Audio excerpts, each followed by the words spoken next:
Olá, este é a Opinião, espaço de debates do 9º Congresso Brasileiro de Direito e Teoria do Estado e do 5º Seminário Internacional de Direitos Humanos. Ao final da primeira manhã de trabalho, estamos aqui com os nossos palestrantes, professor doutor Elton Dias Xavier e o Valdeci, coordenador da APAC de Itaúna. E nós vamos agora, então, ouvir as opiniões dos nossos convidados sobre alguns temas relacionados às palestras. Em primeiro lugar, pergunto ao professor Elton Dias Xavier a opinião dele sobre esse processo que nós temos vivenciado no Brasil, chamado de inflação penal, e ele já tratou, ampassando esse tema na palestra. Então, como ele vê este movimento que nós tivemos no Brasil dos anos de 1990 para cá, de inflação penal, onde várias leis criminalizaram uma série de condutas? Primeiramente, bom dia. É um prazer estar participando desses eventos que engrandecem toda a comunidade jurídica de Minas Gerais e do Brasil. Um prazer maior ainda poder dividir aqui esse espaço, professor, com o senhor, professor Edson, e também com o Valdeci. A inflação penal realmente é um fenômeno atual na nossa sociedade e que pode levar realmente a problemas grandes. Por quê? Porque nós, através dessa criminalização de condutas, podemos chegar a uma inflação também carcerária. Para o senhor ter uma ideia, professor, em 1990, a população brasileira era em torno de 140 milhões de habitantes e tínhamos 90 mil encarcerados. 20 anos depois, a nossa população está em 190 milhões e temos mais de 500 mil encarcerados. Isso representa uma proporção de mais de 471% de novos encarcerados em apenas 20 anos. Esse fenômeno do encarceramento é gerado também, em parte, pelo fenômeno da inflação penal, ou seja, a criação de crimes a partir de condutas que não ofendem propriamente a sociedade. Agradeço ao professor Elton pelas considerações e pergunto ao Valdeci. O método APAC, Valdeci, ele tem dado bons resultados, você demonstrou na sua palestra os números de reincidência. E como tem sido a acolhida institucional do método APAC? Você trouxe a Montes Claros a obra agora, a Lei de Execução Penal à luz do método APAC. Em outros estados também nós estamos tendo a acolhida institucional do método APAC do modo que está sendo acolhido em Minas? Inicialmente quero agradecer e parabenizar a esta comunidade acadêmica pela iniciativa e também pela ousadia em trazer à tona um tema que, para muitos, é melhor que fique como o lixo debaixo do tapete. E nós agradecemos essa iniciativa porque é preciso, de fato, discutir o sistema penitenciário e apontar as alternativas para que nós possamos sair deste caos em que nós nos encontramos. E certamente que o método APAC, ele, embora não sendo a solução, e muito menos sendo um modelo de recuperação de presos, ele surge neste cenário como uma alternativa viável ao sistema prisional, não só do Brasil, como de tantos outros países que vivem esse mesmo dilema, deste prende-solta cada vez pior, de índices de reincidência altíssimos, em torno de 80%, 85%, e altos custos, seja para a construção de presídios, seja para a manutenção do preso. Então a APAC, ela surge nesse cenário como uma proposta viável. Agora, é claro que, passados 40 anos desde o nascimento da APAC em São José dos Campos, e não obstante tantos esforços envidados aí por uma pleiade de voluntários, de homens e de mulheres, pessoas de boa vontade, a gente considera que ainda o nosso movimento é muito tímido. Veja que em Minas Gerais nós estamos hoje funcionando com a PACS em funcionamento em 29 comarcas, e sendo que em Minas Gerais nós temos mais de 800 municípios, são quase 300 comarcas no estado de Minas Gerais, né? E embora estejamos presentes em outros estados da federação, mas ainda é também uma presença tímida, e eu não tenho dúvidas de que isso se deve a alguns fatores. O primeiro é o desconhecimento da metodologia.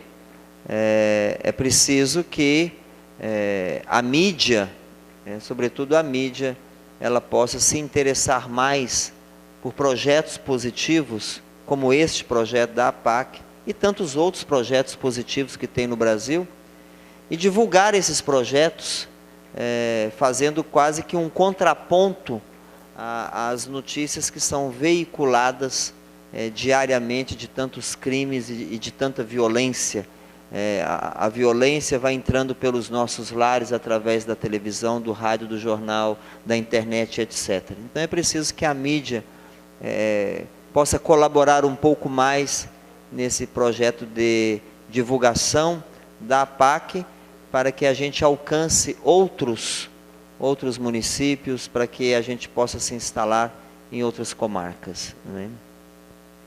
Quero agradecer aos nossos convidados, professor Elton Xavier, Valdeci, que nos brindaram hoje com memoráveis palestras nesta primeira mesa de debates do Congresso Brasileiro de Direito e Teoria do Estado e Seminário Internacional de Direitos Humanos. A temática da punição à luz dos direitos humanos foi hoje aqui debatida de modo a conciliar teoria e prática, e foi de muito proveito a toda a comunidade. Agradeço aos nossos convidados e convido a todos para o evento da noite.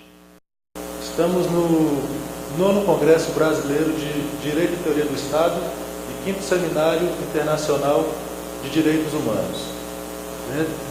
Tivemos como encontro matutino o tema Desenvolvimento Social e Relações de Cidadania, com os professores Gilmar Ribeiro, o juiz federal Carlos Henrique Haddad e a professora Simone Araújo. Gostaríamos de expor as ideias fundamentais, os eixos centrais e elementares das respectivas palestras das atividades matutinas. Professores.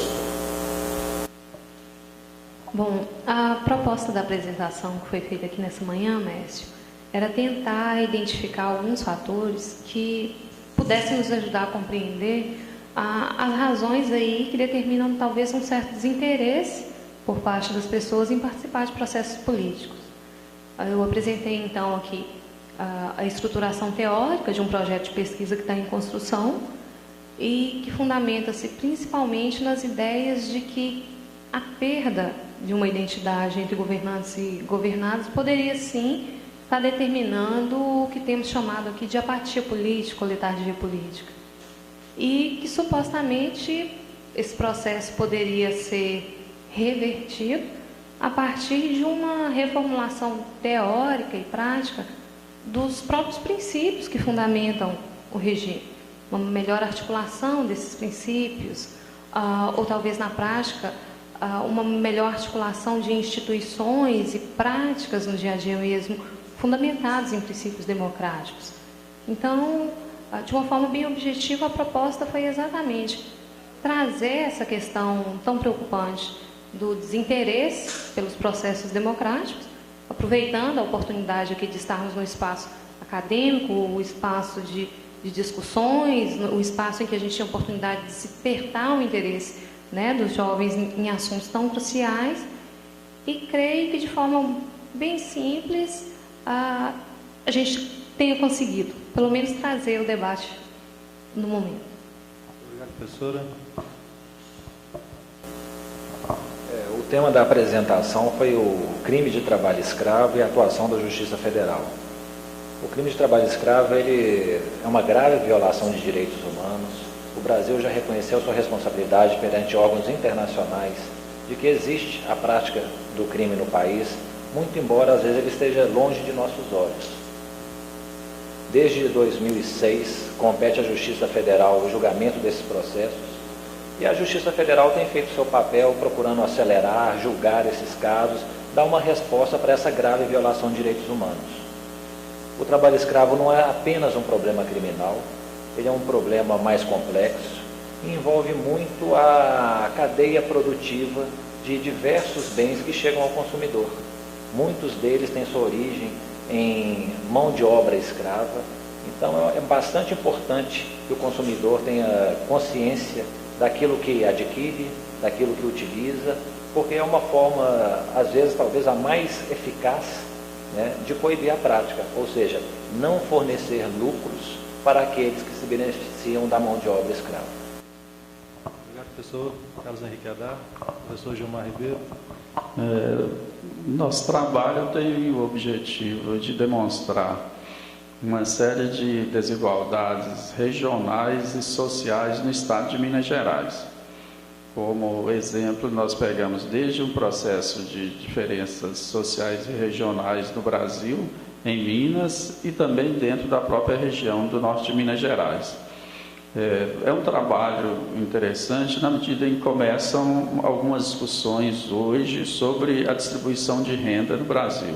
Isso em função das nossas históricas desigualdades sociais, que não podemos esquecer, ainda somos um dos países mais desiguais do mundo, e esse processo de crescimento econômico, historicamente, não tem levado necessariamente a uma maior distribuição de renda.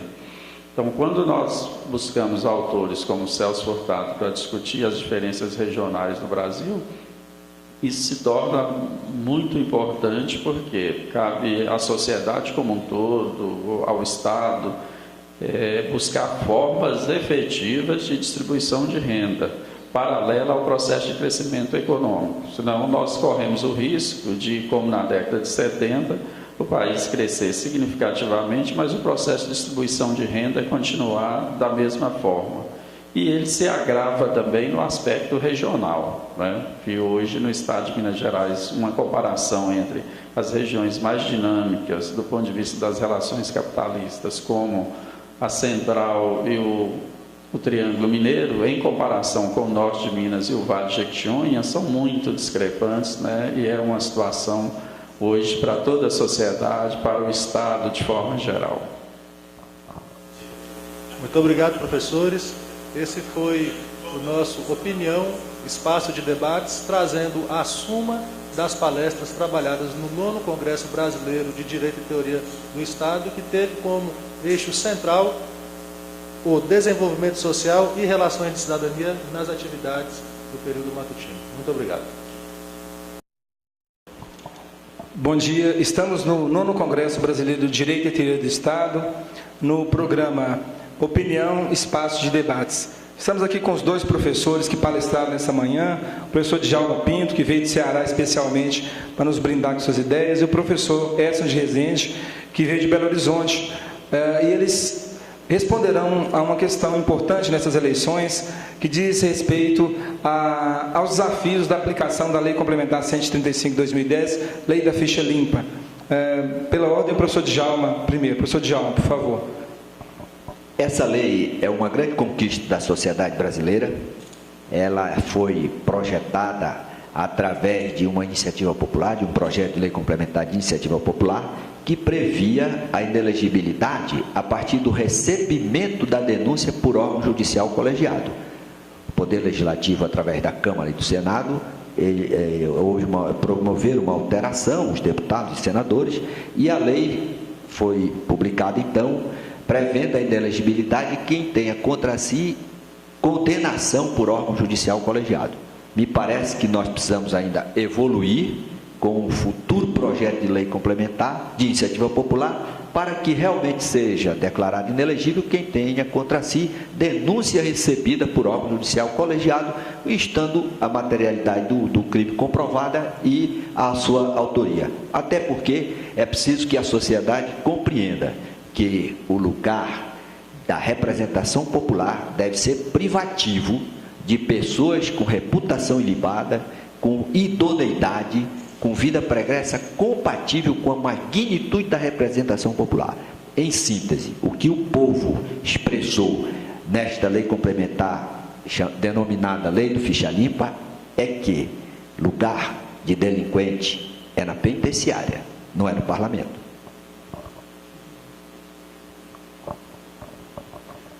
Olha, eu comungo das ideias postas pelo professor Djalma, né, e ressalto a importância de nós termos realmente eleições balizadas por uma legislação dessa envergadura, né? A lei da ficha limpa, como já foi colocado, ela nasceu de uma iniciativa popular, né? A população brasileira já não mais suportava ver candidatos com passado absolutamente sujo, passado marcado por fatos que o tornam indigno do mandato da representação popular. Essa população se organizou e levou a sua vontade ao Congresso Nacional, que por sua vez, quase à unanimidade, converteu essa vontade popular em lei, a chamada Lei da Ficha Limpa, que no final das contas acabou também sendo entendida como constitucional pelo Supremo Tribunal Federal, né, pelo menos na sua base, né, naquilo que ela tem de fundamental. Então é muito importante nós realizarmos uma eleição com a nova lei, a lei que estabelece novos parâmetros para as candidaturas, faz exigências mais rigorosas para as candidaturas, na expectativa de que nós tenhamos aí, eu diria, dois resultados importantes. Primeiro, esse filtro que a Justiça Eleitoral agora terá condições de fazer, porque tem uma lei estabelecendo as hipóteses em que a pessoa não pode ser candidata, e de outro lado,